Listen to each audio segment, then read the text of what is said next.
Students, आज हम लोग संख्या और संख्या पद्धति के नंबर क्लासेस 2 को देखेंगे।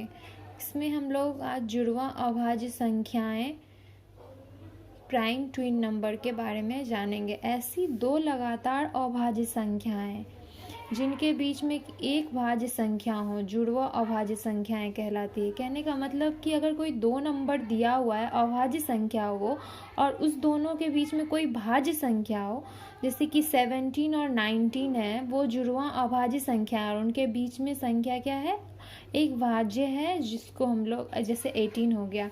अब है सअभाज्य संख्याएं, को प्राइम नंबर, जिसको हम लोग को प्राइम नंबर कहते हैं। दो संख्याएं जिनमें एक के अतिरिक्त कोई उभयनिष्ठ कॉमन गुणनखंड न हो, सअभाज्य संख्याएं कहलाती है। कहने का मतलब है कि दो संख्या है जिसमें सिर्फ एक ही गुणनखंड कॉमन हो दोनों में और कुछ भी गुण कॉमन नहीं हो। जैसे 9 और 16 में, इन दोनों में क्या कुछ कॉमन है? नहीं है। सिर्फ एक ही संख्या है, एक के अतिरिक्त कोई भी उभयनिष्ठ गुणनखंड नहीं है, इसीलिए हम लोग इसको को प्राइम नंबर कहेंगे। इकाई संख्या किसको कहते हैं?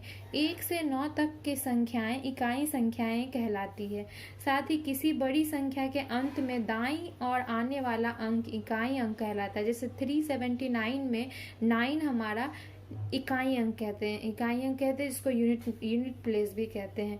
अब क्रमागत संख्याएं, कंसेक्यूटिव नंबर्स, क्रमागत से ही पता चलता है कि ये क्रम कह रहा है। जो संख्याएं किसी क्रम या नियम से आए वे क्रमागत संख्याएं कहलाती है। जैसे कि 2, 4, 6, 8, 10, देखो दो का डिफरेंस है और ये क्रम से जा रहा है, इसीलिए हम लोग इसको क्रमागत संख्याएं कहते हैं। जैसे 1, 4, 3, 7, 10, 13 है, तो इसमें 3 का डिफरेंस है और 3 के क्रम पे ये जा रहा है, इसीलिए हम लोग इसको क्रमागत संख्याएं कहते हैं। पूर्ण वर्ग संख्याएं, स्क्वायर नंबर, वे संख्याएं जिनका वर्गमूल पूर्ण संख्या में प्राप्त हो उन्हें वर्ग संख्या कहते हैं। पूर्ण संख्या मतलब ये पूर्ण है हमारा 4 2 का स्क्वायर नंबर है, ये 3 का स्क्वायर नंबर 9 है, 16 4 का है, इसी तरह से होता है। घन संख्या भी हम लोग जिसका घनमूल पूर्ण संख्या में प्राप्त हो। पूर्ण संख्या में 2 का घनमूल हमको प्राप्त है, 3 का घनमूल, 4 का घनमूल, 5 का घनमूल। अंकों के मान, वास्तविक या शुद्ध मान, जिसको हम लोग इंग्लिश में फेस वैल्यू भी कहते हैं।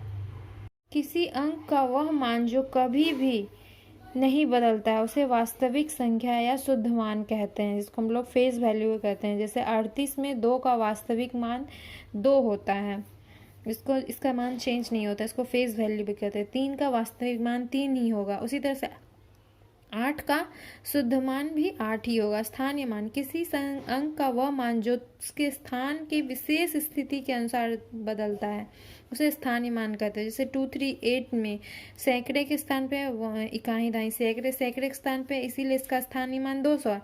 और 3 जो है 3 दहाई के स्थान पे, इसीलिए इसका स्थान मान 30 होगा। संख्याएं, बड़ी से बड़ी संख्या, दिए गए अंकों की बड़ी से बड़ी संख्या लिखने के लिए उतनी बार 9 अंक लिखते हैं। जब हमको कोई बड़ी संख्या लिखने बोलेगा, बड़ी से बड़ी संख्या, तो जितने टाइम्स की बड़ी संख्या बोलेगा उतना 9 अंक लिखते हैं। जैसे 4 अंक की बड़ी संख्या तो 4 बार 9 लिख दिए। अब छोटी से छोटी संख्या, 2 अंकों की छोटी से छोटी संख्या 1 के आगे से शून्य लगाने से बनती है। 1 के आगे शून्य, 2 अंकों की छोटी 1 के आगे शून्य लगा दिए, बाकी अगर 3 अंकों की तो 1 के आगे 2 शून्य लगाएंगे, वैसे करेंगे। अंकों का क्रम, आरोही क्रम, लगातार बढ़ते हुए क्रम को उनका आरोही क्रम कहा जाता है। जैसे अगर हम लोग छोटा से बड़ा लिखते हैं तो उसको हम लोग आरोही क्रम कह लेते हैं। जैसे कि देखो ये सबसे छोटा, उसके बाद ये दूसरा बड़ा छोटा, इस तरह से करके हम लोग लिखते हैं। अवरोही क्रम, अवरोही क्रम में जस्ट उसका उल्टा होता है। लगातार घटते क्रम को उनका अवरोही क्रम कहा जाता है। जैसे बड़ा संख्या 10 है, उसके बाद 9 है, उसके बाद 8 है, इस तरह से करके हम लोगों को अवरोही क्रम लिखते हैं। अब हमारा कुछ क्वेश्चन है, वह बड़ी से बड़ी संख्या जिसमें 5 विभिन्न अंकों का प्रयोग किया होगा। तो सबसे बड़ी संख्या क्या होती है? 9 होती है। उसके बाद हमको विभिन्न अंक प्रयोग करना है, तो उसके बाद सबसे बड़ी क्या होती है? 8 होती है।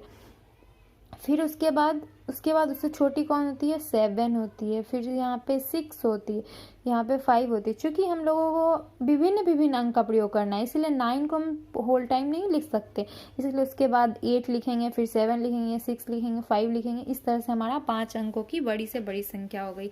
वह छोटी से छोटी संख्या जिसके 3 विभिन्न सम अंक हो। अब छोटी से छोटी संख्या हम लोग जानते हैं कि सम संख्या 2 से स्टार्ट होता है, तो 2 सबसे छोटी सम संख्या है। अब उससे बड़ी क्या हो जाएगी, 4 हो जाएगी, मतलब उससे बड़ी होनी चाहिए, उससे फिर बड़ी, यानी सबसे छोटी तो 2 है, उसके बाद सबसे छोटी, उसके बाद जो होगा उससे थोड़ा बड़ा ही होगा, वो 4 होगा, फिर 6 होगा। तो 3 अंकों की विभिन्न सम अंक संख्या ये होगी, 3 विभिन्न सम अंक की संख्या। 5 अंकों की छोटी से छोटी संख्या जिसके अंक एक समान हो। 5 अंकों की सबसे पहले 1 हो जाता है। 5 अंकों की बड़ी संख्या छोटी से छोटी कह रहा है, तो हम लोग 0 नहीं लिख सकते, क्योंकि अगर 0 लिखेंगे तो असमान हो जाएगा। तो सबसे छोटी, उसके बाद ये हो जाएगा 5 टाइम्स 1, ये सबसे छोटी संख्या। 2 अंकों की सबसे छोटी अभाज्य संख्या क्या होगी, 2 अंकों की सबसे छोटी अभाज्य संख्या, सबसे छोटी संख्या 1 हो जाएगी। 0 डालेंगे तो वो अभाज्य नहीं होगा, 1 डालेंगे तो वो अभाज्य होगा। निम्नलिखित में कौन सी संख्या अभाज्य? अभाज्य वो होता है जो 1 और खुद के अलावा कोई किसी से डिविजिबल नहीं होता है, किसी से भागने लगता है। तो 31 ही वो ऐसा संख्या है जिससे वो सिर्फ 31, 1 और 31 से ही डिविजिबल है, भाज्य है, बाकी किसी से नहीं है। तो इसके भी तो भाज्य, ये सब भाज्य संख्याएं हैं, तो ये 31 हो गया। 8 अंकों की सबसे छोटी संख्या, सबसे छोटी संख्या के लिए पहले 1 लिखते हैं, फिर जितने टाइम्स के फिर 0 डालते हैं। 1 2 3 4 5 6 7 8, हाँ, ये हमारा 8 अंकों की सबसे छोटी संख्या होगी। 4 अंकों की बड़ी से बड़ी संख्या, तो 4 टाइम 9 लिख देंगे। आई होप आपको समझ में आ रहा होगा। Thank you guys.